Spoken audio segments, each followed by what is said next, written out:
गन्ना का फन्ना यूट्यूब चॅनलला लाईक, सबस्क्राईब, शेअर करण्यास विसरू नका। नमस्कार, गन्ना का फन्ना यूट्यूब चॅनलवर सर्व दर्शकांचं स्वागत। आणि त्यामध्ये हा जो आपण पट आहे आजचा, हा माननीय बच्चूभाऊ कडू यांचा बैरमचा। आणि त्या बैरमच्या पटावर मला भेट झाली। निशान बैलाचे मालक, खूप दिवसाची इच्छा होती की त्यांना ज्या या पटातल्या बारकावे असतात ते त्यांच्याकडून माहिती करावी। आतापर्यंत आपण या पटात कसं कुटील राजकारण होते याबद्दल कोणत्या युट्यूब वाल्याने किंवा व्हिडिओ टाकले नाहीत।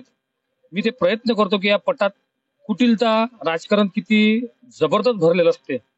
नमस्कार दादा। नमस्कार नमस्कार। काय म्हणते यावर्षी निशान?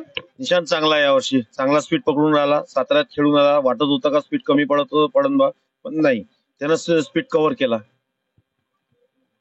निशांच्या सोबत यावर्षी नवीन खरेदी केली म्हणजे तुम्ही? हो, सिकंदर आपण नवीन खरेदी केली का आपला बैल थोडा हे होऊन म्हणून आपण सिकंदर म्हणून खरेदी केली। तशी होती की आपल्याला क गटाचं वासरू घ्यायचं होतं, पण आपण जनरल मध्ये घेतलं यावर्षी डायरेक्ट।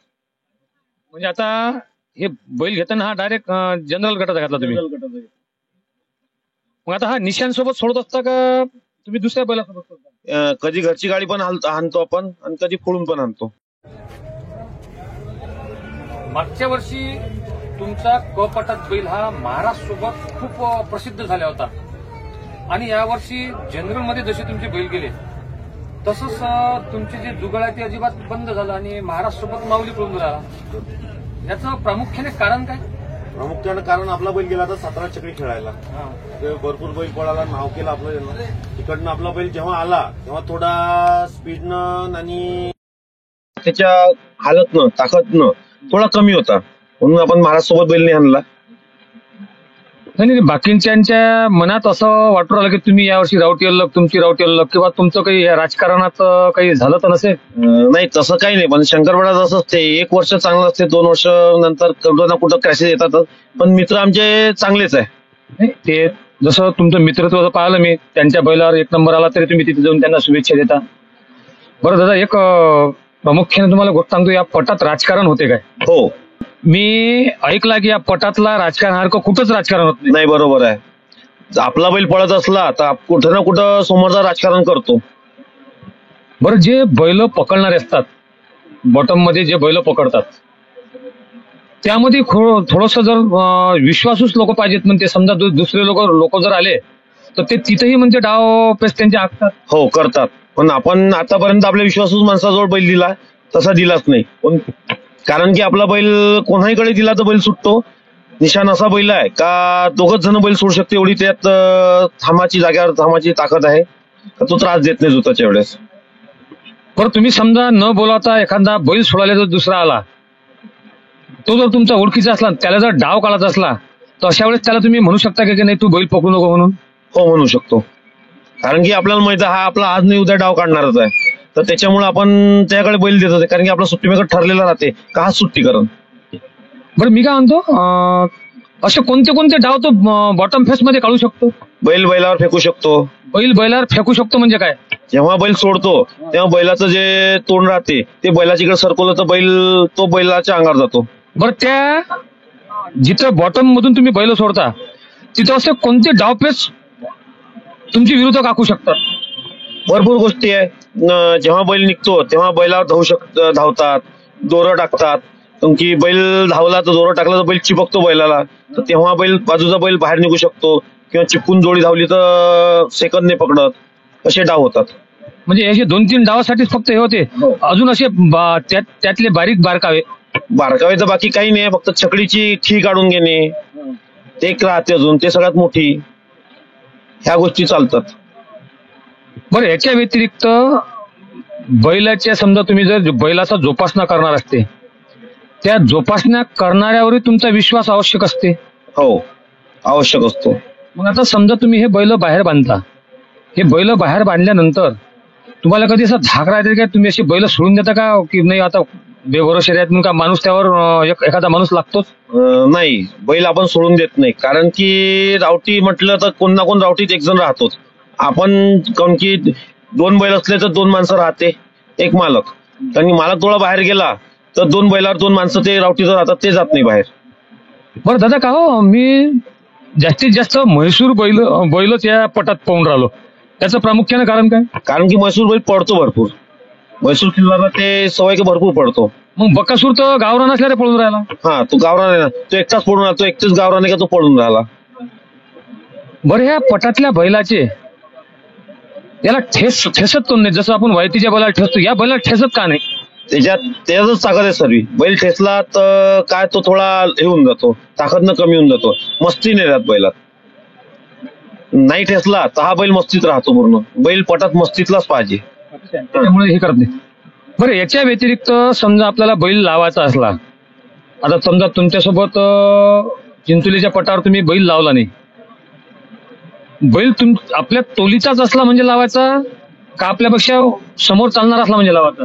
तोलीचे लावला जाते आणि समोरचा असला तरी आपल्याला चालते, असं काही विषय नसते. पण आपण बैल मागचा लावत नाही. मागचा बैल जर लावला नाही म्हणून तुम्ही त्या चिंचोली पटावर अजिबात बैलच सोडला नाही का? नाही, आपल्याला बैलच नव्हता तेव्हा हाणाला. मागचा बैल जेव्हा जोही मागायला आला बैल, तो मागचेच बैल मागायला आला म्हणून आपण बैल नाही आणले. आता हा निशाण कोणत्या दोरीत पडतो? निशाण एकच दूर पडतो, डाव्या खांदी. सातारा चकडीत तो दोन्ही खांदी पडतो. हा सिकंद दोन्ही खांदी पडतो. बरं, सेकंद पट, बैलगाडा, त्यानंतर घाट, अजून कोणते प्रकार आहेत पटात? बिनजोड आहे, म्हणजे घाट बिनजोड हे भरपूर प्रकार आहे. ते आपल्याकडे चालत नाही, आपल्याकडे फक्त सेकंद चालतो. बरं, मला एक सांगा, तुम्ही या सर्व पटात सर्वात चांगला पट कोणता? मैदान म्हणजे काय? मैदान म्हणजे जेव्हा जे त्याच्यात 8 गाड्या 10 गाड्या सुटतात ते मैदान. 8 गाड्या बैलगाड्या, यामध्ये कधी निशाण सोडलं का? हो, तिथं बैलानं हिंद केसरी झालाय, महाराष्ट्र केसरी झालाय तिथं बैल. बरं, सेकंद पट जी इमानदार राहते, मी ऐकलेलं आतापर्यंत किंवा सेकंद पटात जास्तीत जास्त इमानदार राहते, मग त्या बैलगाडा जे राहते मैदान, त्याच्यात काहीतरी होऊ शकते काय? नाही, सेकंद पट सगळ्यात हरामखोर पट. कशात हरामखोर म्हणता येत नाही, कारण की पहिल्या धाग्यावर बैल सुटल्यानंतर दुसऱ्या धाग्यावर येतो, घड्याळ तर तेच.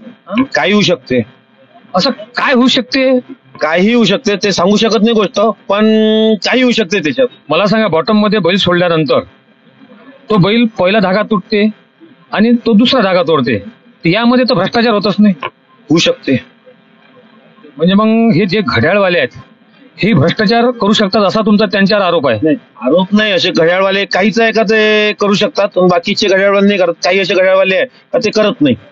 आणि असं केलं तरी काय करू शकतात ते? काही नाही, पॉइंट कमी जास्त असे काय तिथं सर्व समोर दिसलेले असते, येत असतात, ते आपल्या दिसासाठी असतात. जे मैदान आहे त्यावर झेंडी दाखवताना आपले ते बैल जसे शांततेने उभे राहतात, इथं सेकंद पटात बैलाला किती वेळ लागते लावायला? 10-15 मिनिटं लागतात. पण इथला बैल तिथे गेल्यानंतर तो असा जसा बब्या गरीब आहे, हे त्याच्या खांद्यात गेल्यानंतर तो तिथे उभा राहते. तसे मग आपल्याकडले बैल तिथे टिकतात? राहते ना, राहते. आता आपला निशाण तिकडच होता. आता पण झालं 15-1 महिना झाला का बैल तिकडून बोलवला, आपला निशाण पण शांत उभा राहत होता. आपला बैल पण त्रास नाही दिला. आता म्हणतो आता सेकंद पटात हा शांत उभा राहते? हो, शांत उभा राहते. बरं, मैदान जे राहते ते झेंडीचं राहते का कसं राहते? झेंडीचं राहते. त्यामध्ये बैल मागे पुढे असं सुटत नाही काय? नाही, कारण की झेंडा जो टाकतो तो बरोबर गाडी पाहून झेंडा टाकतो. सगळ्या गाड्या सारखीच राहत असन, ती एक रेष राहते, त्या रेषेच्या आतमध्ये सगळ्या गाड्या ठरल्या राहते. सेकंद पटातली पटरी ही किती फुटाची राहते? 300. त्यानंतर बिनजोड जे राहते म्हणजे 2 एकामेकासोबत. बरं, मैदानावर 10 गाड्या पडतात आणि 2 गाड्या पडतात, त्याचं काय वैशिष्ट्य आहे? त्याला बिनजोड म्हणतात. तिथं शरद म्हणतात त्याला. जो बिनजोडचा बादशाह मथुर म्हणून नावाजलेला आहे तो बिनजोड मध्ये पडतो. त्याला बिनजोड म्हणजे तिथं शरद लागते. म्हणजे असं पट वगैरे आपल्यासारखे ठेवत नाही? नाही, तिथं बिनजोडच खेळल्या जाते. मग एकामेकाला चॅलेंज देतात? हो, एकमेकाला चॅलेंज. शरद लागतात, लाख रुपये शरद लागतात. ते जिंकली का तो एकमेकाला मग ते बक्षीस हे करतात. बरं, आता आपलं बिनजोड झालं, त्याच्यानंतर मैदान झालं, त्याच्यानंतर घाटाची शर्यत. बरं, मैदानची पटरी किती फुटाची असते? 1200-1000च्या वर. म्हणजे तो बैल लांब पळावा लागते. घाट म्हणजे काय? घाट म्हणजे घाटात एक सेकंद सारखाच राहते, पण थोडा वेगळा राहते. तो चढ राहते थोडा, तो त्याला घाट म्हणतात. दोन्ही कोण पब्लिक राहते पूर्ण कंटिन्यू तर तोंडापर्यंत. तो किती किलोमीटर राहते? तोही 800-1000 असा राहते. म्हणजे असं किलोमीटरचा काही हे राहत नाही? बरं, तुमच्या निशांनी मागच्या वर्षी म्हणते 71 बक्षीस लगातार घेतले. हो. कोणत्या बैलासोबत घेतले? महाराज बैलासोबत. महाराज बैल होता. नंतर आपण कॉकटेल जे जुनी त्याची भागड होती कॉकटेल, त्याच्यासोबत पण घेतले. थोडं घरचा मेळ येत नव्हता आपला आमचा, म्हणून आपण कॉकटेल सोबत आणले. मग आता तुम्हाला निशांकडून काय अपेक्षा आहेत? निशांकडून एकच अपेक्षा आहे का त्यांनी जसं मागच्या वर्षी त्यांना नंबर कमावले तसं यावर्षी तो नंबर कमावल. निशांचं एक वैशिष्ट्य आहे की बाकीच्या बैलांना 5 लिटर 4 लिटर 2 लिटर दूध द्यावं लागते, पण निशान तुमचा असा बैल आहे म्हणते की तो दूध पित नाही, दूध पित नाही, पण तो बाकीच्या बैलांना जी गोष्ट नाहीये खायला ते त्याला खायला. तुम्ही काय देता असा दुधाच्या व्यतिरिक्त? त्याला सकाळी बदाम आहे आणि बाकी अजून काही गोष्टी आहे का त्या सांगू नाही शकत, पण तो सकाळी त्याला पावभरच्या वर बदाम खातो तो. बरं का हो, असे काही बैल राहतात का की म्हणजे मी थोडस लोकांचं ऐकलं की बाबा इंजेक्शन देऊन बैलाले पळवतात, असे बैल राहतात का? हो राहतात ना, भरपूर आहे. म्हणजे या पट्टात सुद्धा आहेत. हो. मग ते इंजेक्शन दिलेलं बैल, जसं माणसाला कोरोनाच्या वेळेस ते इंजेक्शन दिल्यानंतर तो माणूस थोडासा लूज पडत जा काही दिवसानंतर, तसं त्या इंजेक्शनाचा फरक या बैलावर पडतो काय? हो पडतो, भरपूर पडतो.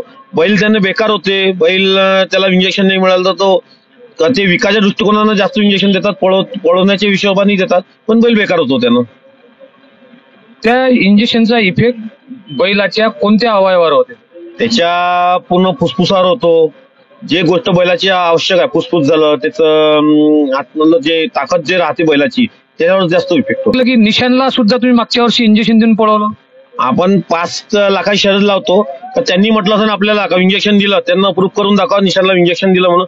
आजपर्यंत निशानला इंजेक्शन कोणतंच नाही, फक्त बिमार झाला तेव्हाच इंजेक्शन दिले त्याला, तापीचे याचे त्याचे, नाही तर त्याला आजपर्यंत कोणतं इंजेक्शन झालं नाही. बरं, बिना इंजेक्शनाचा बैल आणि त्याला स्टेरॉइड म्हणतात का काय म्हणतात, तो दिलेला बैल, यामध्ये काही फरक? भरपूर फरक. आता निशान हा आपल्या समोरच आहे. दोन्ही बैल सिकंदर निशान हे बिना इंजेक्शनचे बैल आहे. ह्या क्वालिटीत आणि इंजेक्शन दिलेल्या क्वालिटीत, इंजेक्शन दिलेला बैल शांत राहतो. जेव्हा इंजेक्शन देतो तेव्हा त्याला पळवायच्या वेळेस इंजेक्शन तो मग बावरतो. यांना नाही, हा कंटिन्यू बैल तुम्हाला असं बावरलेला दिसत. बरं, मी म्हणतो इंजेक्शन दिलेला बैल याचा पिरियड थोडासा कमी होत नाही का? जसं माणसाला जर जास्त इंजेक्शन दिलं त्याच्या किडनीवर असर होते, लवकर बिमार पडते किंवा लवकर तो संपतो, तसा बिना इंजेक्शनचा आणि इंजेक्शनच्या बैलात काय फरक वाटतो? इंजेक्शनचा बैल लवकर बेकार होतो आणि किती वर्ष टिकतो तो? काही जास्त वेळ टिकत नाही, जास्त वर्षभराच्या अंदर तो खतम होऊन जातो. पण बिना इंजेक्शनचा बैल शेवटपर्यंत मरेपर्यंत तो ताकद तो पळाचा आपल्याला. बरं, मी कसं म्हणतो की आपला जे बैल आहे ते, या बैलांमध्ये आपल्या इकडचे बैल प्रसिद्धीस आले का वरच्या पटात चालले जातात? असे कित्येक बैल लखन यावर्षी दिसून नाही राहिला.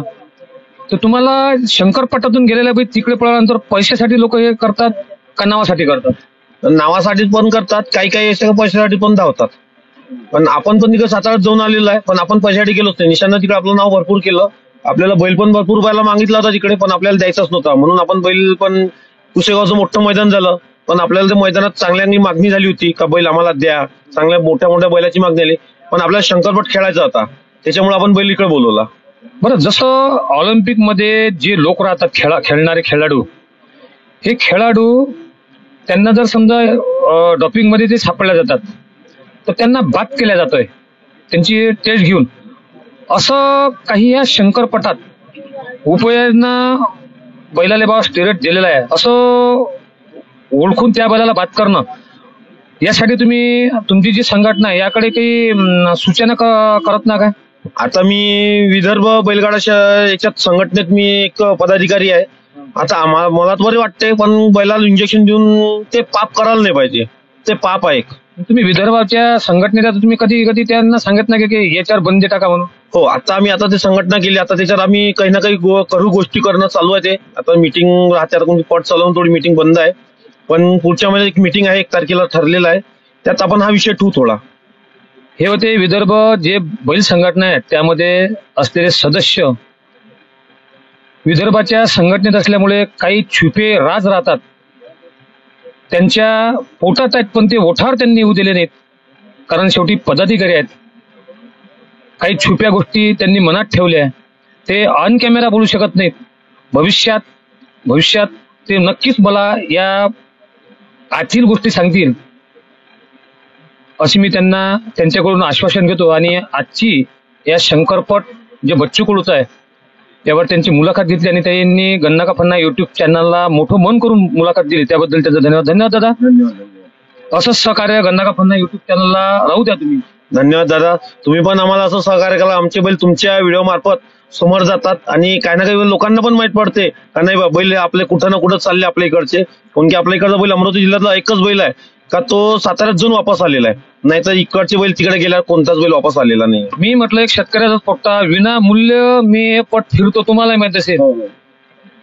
आपल्या शेतकऱ्याचे मुलांचे जो शौक आहे, जो पट आहे, तो लोकांपर्यंत पोहोचावा आणि आपल्या जिल्ह्यातले नामांकित बैल हे लोकांना माहिती आहे. यासाठीच हा माझा गन्ना का फन्ना युट्यूब चॅनल करून स्वतःचा प्रश्न. धन्यवाद.